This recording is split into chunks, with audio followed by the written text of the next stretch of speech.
Here are some last minute top tips to help you write your personal statement.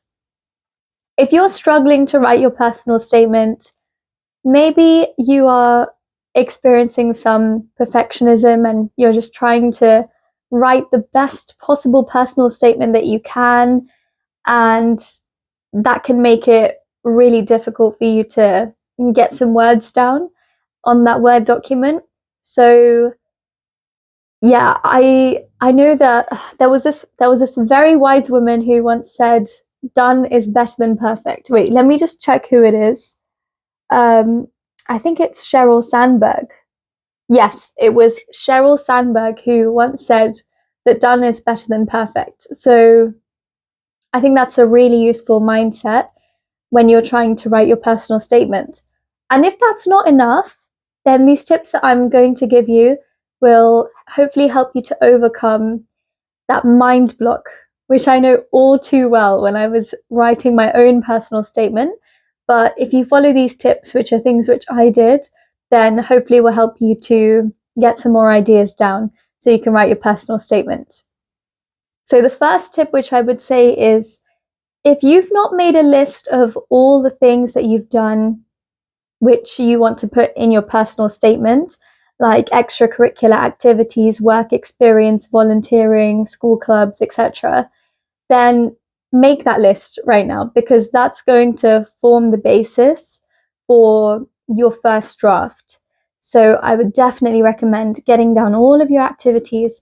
If you're not sure about how to, like if you're struggling to remember everything, then I'd recommend categorizing it by extracurriculars that you do just to relax, supercurriculars, which if you don't know what that is, they are like extracurriculars, but you can relate them to medicine. So for example, if you have a medicine related society at your uni, then you can put that down. Or if you have a bit of work experience, which you can put on your personal statement, or volunteering at care home or something, those sort of things I feel like could come under supercurriculars. And you can also put anything else which you think you've done and which you want to have on your personal statement. So have that list. That's the first step. So the next step, when will be actually stringing together these points into sentences. So what's really important in your personal statement is it's not just a list of everything you've done. I know that might sound like I'm contradicting myself from the first point, because I just said make a list, and now I'm saying it's not a list. No, it's not a list of what you did. It's a list of what you learnt from what you did. So the next tip would be to link everything you've done to a certain skill which your course requires. So for medicine, if you're not really sure what the skills are that you need to be a good medical student or a doctor, then I would recommend checking out the document GMC Good Medical Practice. I know that they have a new copy in 2024. I think they've just made some new updates regarding online consultations and other things. But as you'll see, I will hopefully insert a clip right here. So there are many aspects of the GMC Good Medical Practice which talk about things like leadership and teamwork and empathy and other qualities. So try and link your extracurriculars and supercurriculars to these qualities to show, and time management, by the way, to why you would be a good medical student and why you think you're suitable. And then the third tip, which I would say is, because now you actually have to write the personal statement. So how do you actually start putting pen to paper, or you start typing? Finger to keyboard, you could say.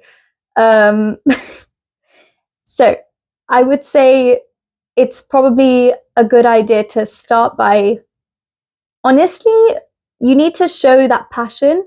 So say what your favorite things are about the course, which might sound like you're exaggerating initially, but I would just say, everything that your favorite things about medicine that you've seen so far. And don't worry if it sounds really hyperbolic at the moment, because you can always chop and change things later. You can change, you can go onto thesaurus.com and you can change the words. So I would recommend that you just say, maybe you can think about your work experience, and did you see something that really stood out to you and it made you want to do medicine? Just try and tap into, why do you really want to do medicine and why are you applying for this degree? And hopefully that will help you to start writing some ideas, and just write it, honestly. You can make it sound better after it's on paper, but you can't change it until you've written it down. So don't worry about it being bad. Just start writing it and then improve it in your drafts.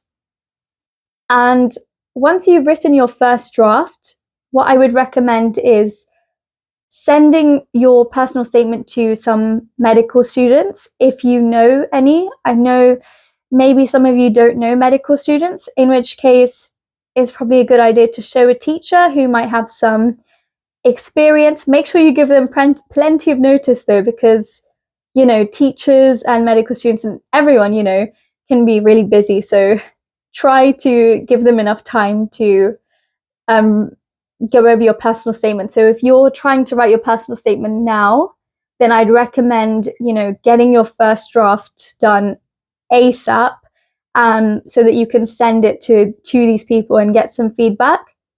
So yeah, send it to some people, because they might help to notice some things in your grammar, or certain things which you should or shouldn't say, which you may not have noticed.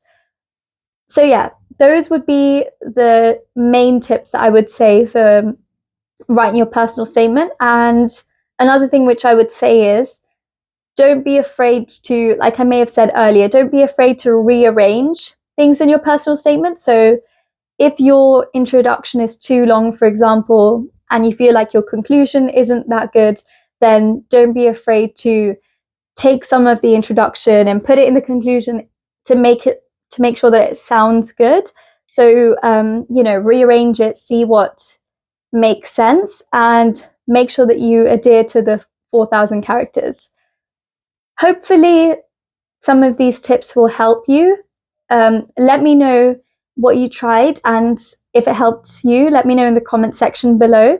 And if you found this video useful, please do like and subscribe. And yeah, stay tuned for more, and let me know if there's any other videos which you would particularly like to watch about getting into medical school or anything else. Thank you so much for watching, and I'll see you in the next video. Bye!